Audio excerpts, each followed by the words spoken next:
Good morning. We're here today to announce 3 separate cases highlighting the ongoing threat posed by Chinese economic espionage and research theft in the United States. First, the arrest today of a Harvard University professor for lying about his participation in a Chinese foreign recruitment program.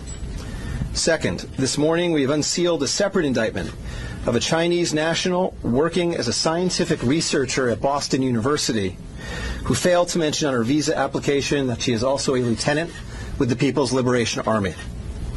Finally, this office has indicted another Chinese national for trying to smuggle vials of biological material out of the United States to China and lying about it to federal investigators.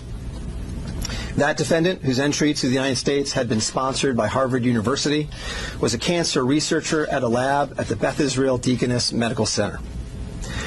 So, this morning, the FBI arrested Dr. Charles Lieber, the chair of the Department of Chemistry and Chemical Biology at Harvard University, for making false statements regarding his involvement in China's Thousand Talents Plan and his affiliation with the Wuhan University of Technology. The complaint alleges that Dr. Lieber signed a contract with the Chinese university in Wuhan and was paid up to $50,000 per month, plus up to $158,000 in living expenses, and awarded more than $1.5 million to set up a research lab at the Chinese school and work there on researching nanotechnology. Lieber also joined China's Thousand Talents Plan, according to the complaint, a Chinese government-run program designed to entice scientists and researchers in the United States to share their research expertise with China. At the same time, Dr. Lieber was receiving U.S. grant funds from the Department of Defense and the National Institutes of Health. National Institutes of Health spends up to $39 million a year funding medical research in the United States. Those programs required Dr. Lieber to disclose if he was working with, including receiving funding from, any foreign power. When questioned, Lieber hid his involvement with the Chinese entities, including specifically disavowing any connection to China's Thousand Talents Plan. Meanwhile, based on the complaint, it appears that China paid Lieber hundreds of thousands of dollars over the years for his involvement with the Chinese entities and for his work on research for Chinese gain. Also today, a federal grand jury indicted Yenqing Ye, a Chinese national, with lying on her J-1 visa application, making false statements to Customs and Border Protection, conspiracy, and being an unregistered agent of the People's Republic of China. According to court documents, Ye is a lieutenant in the People's Liberation Army, but she concealed her military connections while employed as a researcher at Boston University's Department of Physics, Chemistry, and Biomedical Engineering Center for Polymer Studies.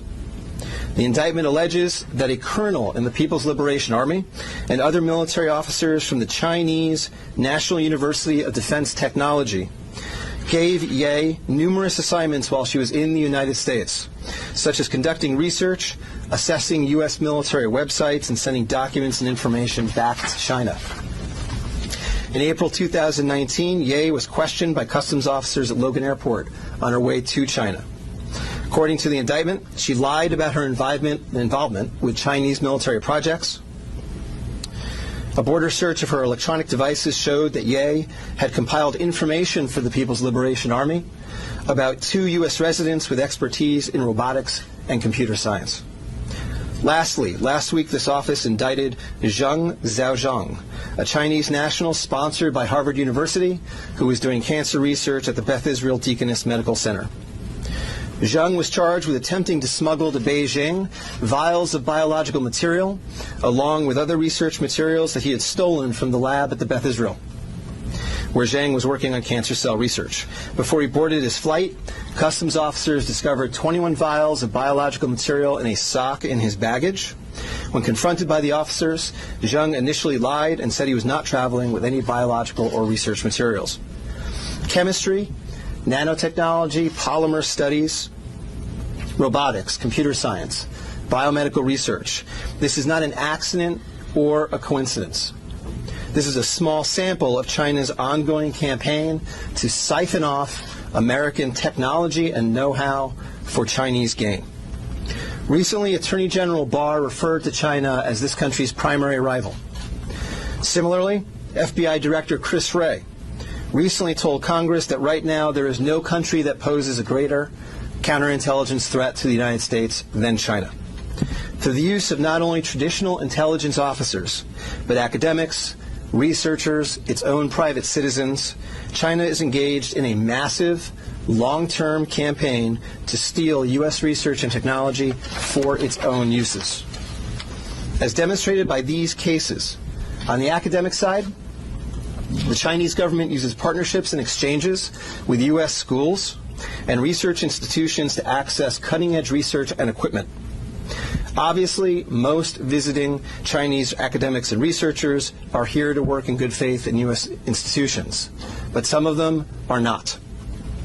Some number have been incentivized by the Chinese government, either through the use of money or other means, to gather U.S. research and smuggle it back to China.